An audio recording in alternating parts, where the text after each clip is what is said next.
Imagine a moment when you realize you can no longer pretend. The masks you've worn for decades suddenly feel suffocating.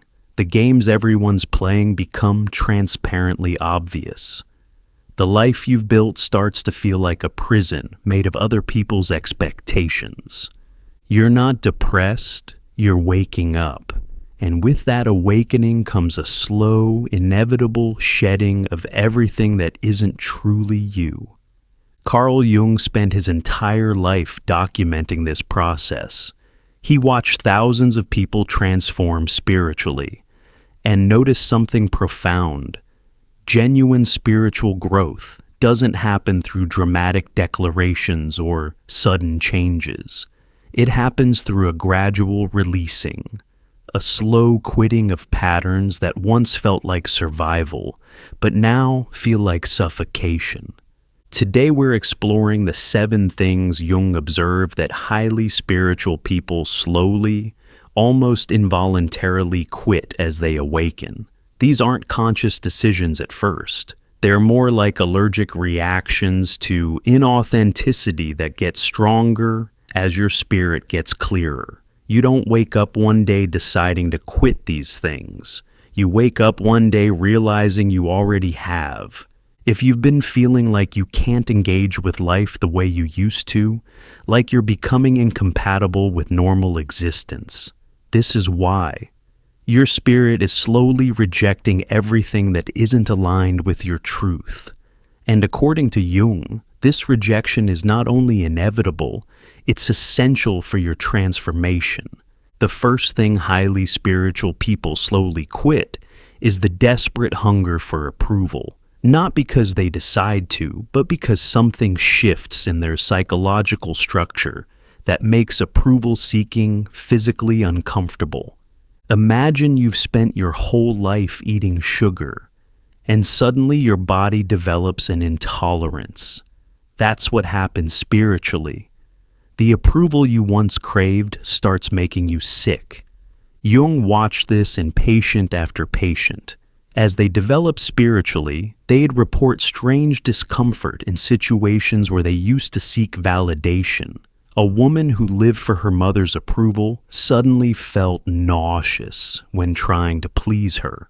A man who needed constant professional recognition found himself unable to care about promotions, not from rebellion, from evolution. Here's what's actually happening. As you develop spiritually, you begin to access what Jung called yourself, your true, authentic core that exists beyond ego. This self doesn't need approval because it's already complete. It's like a tree that's found groundwater. It no longer depends on rain. But the quitting process is slow and often painful. You'll find yourself in a meeting, about to say what everyone wants to hear, and suddenly you can't. The words get stuck. Your body rebels. You might even break into a sweat. It's not anxiety.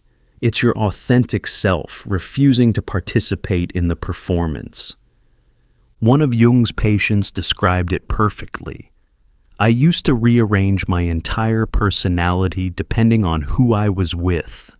Now, when I try, it's like my soul hits an emergency brake. I physically cannot contort myself for approval anymore. This creates a strange period where you've quit seeking approval internally, but haven't adjusted externally. You stop posting for likes, but still check your phone. You stop fishing for compliments, but still notice their absence. You're between worlds, no longer addicted to approval, but not yet comfortable without it. Jung observed that this transition typically takes years. First, you quit seeking approval from strangers, then from acquaintances, then from friends. Finally, and most difficult, from family. Each layer of release brings both freedom and grief.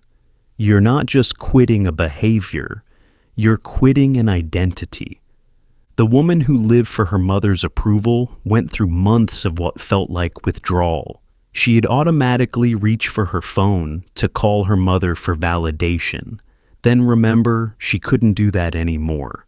Not because her mother wasn't available, but because her soul wouldn't let her make the call. Her hands would literally shake when she tried. But here's the beautiful part Jung documented. As the hunger for approval dies, something else is born, an unshakable sense of inner worth. Not confidence, which still references others, but worth, which references only itself. You stop needing others to validate your existence because you finally feel your existence from within. This is why highly spiritual people often seem mysteriously confident. They're not trying to be. They've simply quit the exhausting game of earning their right to exist through others' approval. They've found what Jung called inner authority, a compass that points true regardless of external opinions. The second thing spiritual people slowly quit shocks many people: the need to be special. This is counterintuitive because aren't spiritual people supposed to know they're unique? Yes, but there's a profound difference between knowing your uniqueness and needing to be special. Jung discovered that as people develop spiritually, they go through what seems like a paradox. They become more unique while caring less about being special. They become more themselves while needing less recognition for it. They become extraordinary by quitting the need to be seen as extraordinary. Here's what happens. Early in spiritual development, people often experience what Jung witnessed as spiritual inflation. They have a genuine awakening experience and suddenly feel chosen, special, superior. They've seen truth others haven't. They've touched dimensions others can't reach. They know things others don't. And for a while, this feeling of specialness feels like spiritual achievement. You might find yourself subtly, or not so subtly, letting others know about your meditation practice, your synchronicities, your spiritual insights. You're not exactly bragging, but you're definitely differentiating yourself from the unconscious masses. But then something shifts. Jung observed this shift in every genuinely spiritual person he studied. The need to be special starts to feel heavy, exhausting, false, like wearing a costume that once felt like wings but now feels like chains. A man Jung treated had built his entire identity around being spiritually advanced. He was the one friends came to for wisdom, the one who always had the deepest insight, the one who meditated longer, fasted harder, knew more about consciousness than anyone else. Then one day, in the middle of explaining some profound spiritual concept, he just stopped, mid-sentence. He later told Jung, "I suddenly saw myself from outside, and I looked ridiculous. I was using spirituality to be special, which is the opposite of spiritual." This recognition begins the slow quit. You start catching yourself about to share your spiritual experiences for the hit of specialness, about to drop hints about your consciousness level, about to position yourself as more awakened than others. And each time you catch yourself, it becomes harder to continue. The quit manifests in subtle ways. You stop mentioning your spiritual practices unless directly asked. You lose interest in comparing consciousness levels. You quit needing others to know about your insights. You become comfortable being seen as ordinary. You stop using spiritual language to elevate yourself. One woman described her transition. "I used to need everyone to know I was different, deeper, more conscious. Now I'm happy to be invisible. Being special was a prison. Being nobody is freedom." But here's what Jung found fascinating. As people quit needing to be special, they become truly unique, not performatively unique, authentically unique. When you stop trying to stand out, your genuine nature naturally distinguishes itself. When you quit performing your specialness, your actual special qualities emerge. Jung called this individuation without inflation. You become completely yourself without needing anyone to notice. You're like a flower that blooms whether anyone's watching or not. The blooming is for the blooming, not for the watching. This shift terrifies the ego, which has often built its entire structure on being special. If I'm not special, the ego asks, then what am I? The answer, which takes years to fully accept, you're you. That's enough. That's everything. The third thing highly spiritual people quit is perhaps the most surprising. The performance of happiness. Not happiness itself, the performance of it. The constant need to appear positive, enlightened, beyond suffering. Jung observed that genuine spiritual development doesn't make people perpetually happy. It makes them perpetually real, and reality includes the full spectrum of human experience, joy and sorrow, peace and turmoil, light and shadow. In our culture, there's enormous pressure to be happy, especially if you're spiritual. You're supposed to be above negative emotions, beyond petty concerns, radiating love and light at all times. But Jung discovered this performance of happiness is actually anti-spiritual. It's another mask, just with a spiritual face. As people develop genuine spiritual depth, they slowly quit this exhausting performance. They stop pretending everything is fine when it isn't. Stop forcing smiles when they're grieving. Stop spouting positive affirmations when they're genuinely struggling. They quit the spiritual bypass and embrace the spiritual embodiment. A therapist Jung supervised went through this transition dramatically. She'd built her practice on being the enlightened healer, always centered, always peaceful, always radiating wisdom. Then her son died, and she couldn't perform anymore. She tried to return to work with her spiritual persona intact, but her body wouldn't let her. She'd sit with clients, trying to be the wise healer, and tears would just start falling. She told Jung, "I thought being spiritual meant transcending human pain. Now I realize it means embracing it. I can't be the enlightened one anymore. I can only be the real one." If you're recognizing yourself in these patterns, if you're feeling that slow release of things you used to grip tightly, I want you to know you're not alone. This journey of slowly quitting what no longer serves us is happening to millions of awakening souls right now. Before we explore the remaining 4 things spiritual people quit, take a moment to subscribe to this channel and hit the notification bell to join our community of souls who are courageously shedding the false to embrace the true. And please share in the comments what you found yourself slowly quitting.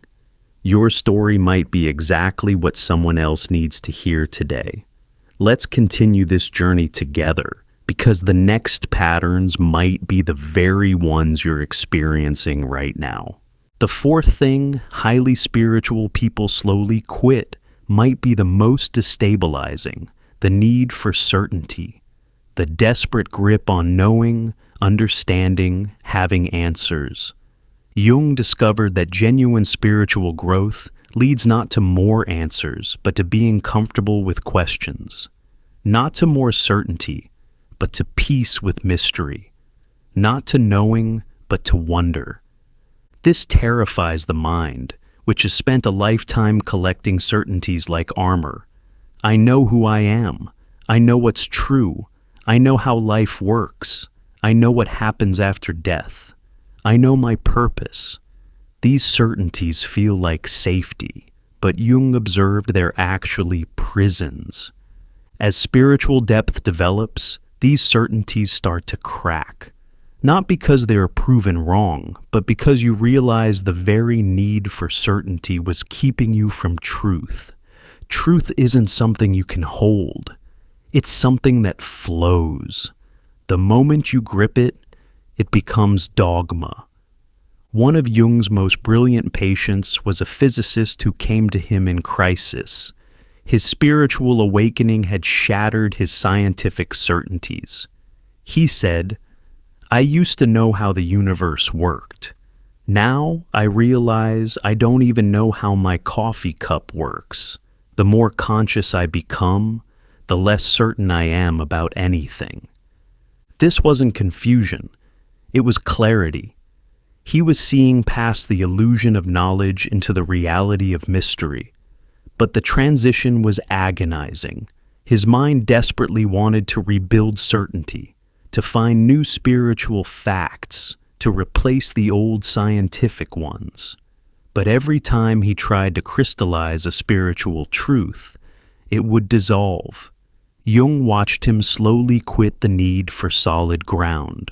First, he quit needing to know how things work.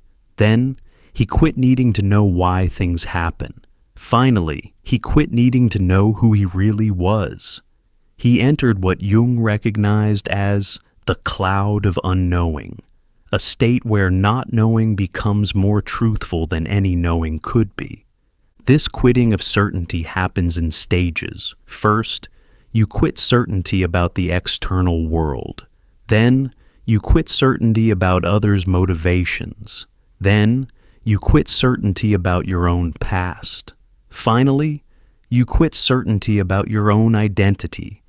Each stage of release brings both terror and liberation. The ego experiences it as death, which it is. The death of the know-it-all mind that kept you safe but small. A woman described her process. "I used to have strong opinions about everything: politics, spirituality, relationships, purpose. Now, when someone asks what I believe, I honestly don't know. Not from confusion, but from openness. Every certainty I release creates space for something more beautiful than answers. Presence with what is." Jung found that people who successfully quit certainty develop something remarkable: the ability to hold paradox. They can believe contradictory things simultaneously without needing resolution. They can act decisively without being certain. They can commit fully while staying open to being completely wrong. This isn't wishy-washy relativism. It's what Jung witnessed as spiritual maturity, the recognition that reality is bigger than any mental model can contain. You quit certainty not because nothing is true, but because truth is too alive to be caged in concepts. The fifth thing highly spiritual people slowly quit is one of the hardest: blame. Not just blaming others, but the entire victim-perpetrator narrative that the ego uses to make sense of suffering. Jung observed that as people develop spiritually, they undergo a radical shift in how they relate to their wounds. They stop seeing themselves as victims of others' actions and start seeing themselves as participants in a larger pattern. This isn't about excusing harm or bypassing trauma. It's about reclaiming power. The quitting of blame is slow and often painful because blame serves so many psychological functions. It explains our pain, it preserves our innocence, it gives us an identity, it bonds us with others who've been similarly wronged. Letting go of blame can feel like letting go of our entire story. A woman came to Jung filled with legitimate grievances: abusive childhood, betraying ex-husband, discriminating employers. Her anger was justified, her blame accurate, but it was also killing her. She was so identified with being wronged that she couldn't move forward. Through years of work, Jung watched her slowly quit blame, not by denying what happened or forgiving prematurely, but by recognizing her own participation in patterns. She saw how she unconsciously chose partners who would betray her, jobs that would discriminate, situations that would confirm her victim identity. She told Jung, "The day I stopped blaming was the day I became free. Not because others weren't wrong, they were, but because I finally saw that holding on to blame was my choice. I was using their wrongness to avoid my own responsibility for my life." This shift is excruciating for the ego. It means taking responsibility for things that genuinely weren't your fault. It means seeing how you unconsciously participated in your own wounding. It means admitting that, on some level, you needed the very experiences you've spent years blaming others for. Jung documented the stages of quitting blame. 1. Rage at the unfairness. This shouldn't have happened. 2. Recognition of patterns. This keeps happening. 3. Seeing unconscious participation. I somehow contribute to this. 4. Taking radical responsibility. I am the author of my experience. 5. Transcending the victim-perpetrator paradigm. We're all playing roles in each other's awakening. A man who'd spent decades blaming his father for his struggles went through this process. He said, "I realized I'd made my father into a monster to avoid seeing my own shadows. The day I quit blaming him, I saw him clearly for the first time. Just another wounded human doing his best with his own trauma. And I saw myself clearly too. Not a victim, but a soul who chose this exact father for my own evolution." This doesn't mean accepting abuse or staying in harmful situations. It means recognizing that even our wounds serve our awakening. Jung observed that the people who quit blame don't become doormats. They become powerful. They stop giving others the power to define their story. The sixth thing spiritual people quit is particularly subtle: spiritual bypassing. Using spiritual concepts to avoid genuine human experience, spiritual practices to escape difficult emotions, enlightenment as a strategy to bypass being human. Jung saw this constantly in spiritual communities. People using meditation to avoid feeling, using everything happens for a reason to avoid grief, using we're all one to avoid boundaries, using ego death to avoid psychological work. The spiritual path becoming another elaborate defense mechanism. As genuine spiritual maturity develops, this bypassing becomes impossible. Your soul demands full embodiment, spiritual and human, transcendent and immanent, infinite and intimate. You can no longer use heaven to escape earth. A Buddhist practitioner came to Jung after 20 years of meditation. He'd achieved remarkable states of consciousness, experienced profound emptiness, touched the void. But his relationships were disasters. His emotions were numbed. His life was dissociated. He'd used enlightenment to bypass his humanity. Jung watched him slowly quit this bypass. It was more painful than his original awakening. He had to come back down into his body, into his feelings, into his very human needs and desires. After touching the infinite, he had to learn to be finite again. After experiencing no self, he had to rebuild a healthy self. He described it. "I thought spirituality was about transcending human experience. Now I realize it's about finally having human experience. I spent 20 years trying to be nobody. Now I'm learning to be somebody, this particular somebody, with this particular life, these particular wounds and gifts." The quitting of spiritual bypassing looks like admitting you have preferences despite accepting what is, feeling anger despite understanding everyone's doing their best, wanting intimacy despite knowing we're already one, having boundaries despite seeing all as self, experiencing fear despite trusting the universe. This creates what Jung observed as spiritual maturity, the ability to be fully human and fully spiritual simultaneously, not using one to escape the other, but living at the intersection where heaven meets earth. The final thing highly spiritual people quit might surprise you: the isolation of awakening, the belief that spiritual growth means growing apart from others, that consciousness creates loneliness, that awakening means being alone.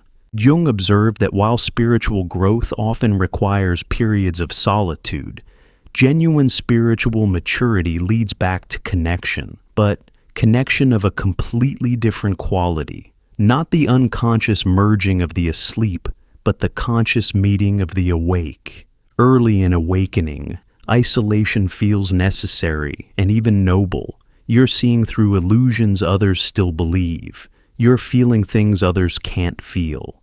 You're knowing things others don't know. How can you possibly connect with people who are asleep?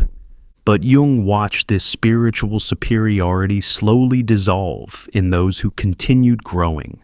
They quit the subtle arrogance of being more conscious. They quit the identity of being the awakened one among the sleeping. They quit the isolation that was actually protecting them from intimacy. A woman who'd spent years in spiritual solitude told Jung, "I thought I was alone because I was too conscious for others. Then I realized I was alone because I was afraid of being seen in my humanity, my struggles, my very non-enlightened moments. My spiritual isolation was actually spiritual pride." As she quit this isolation, something beautiful happened. She found she could connect with anyone, not by lowering her consciousness, but by embracing her humanity. She could be with unconscious people without judgment, because she recognized her own unconscious patterns. She could love asleep people because she remembered her own sleep. Jung documented that genuine spiritual maturity leads to what he called conscious relationship, the ability to connect without merging, love without attachment, be intimate without losing self, share truth without preaching, be together in aloneness. The quitting of isolation doesn't mean returning to unconscious social patterns. It means finding those rare others who are also quitting.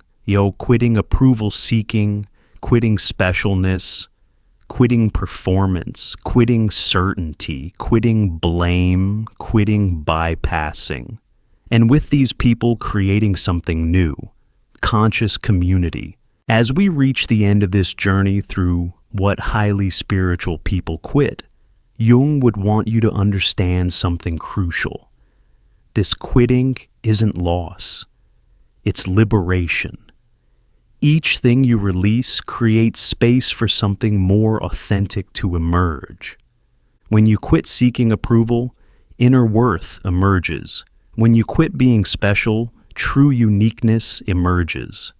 When you quit performing happiness, genuine joy emerges. When you quit needing certainty, wisdom emerges.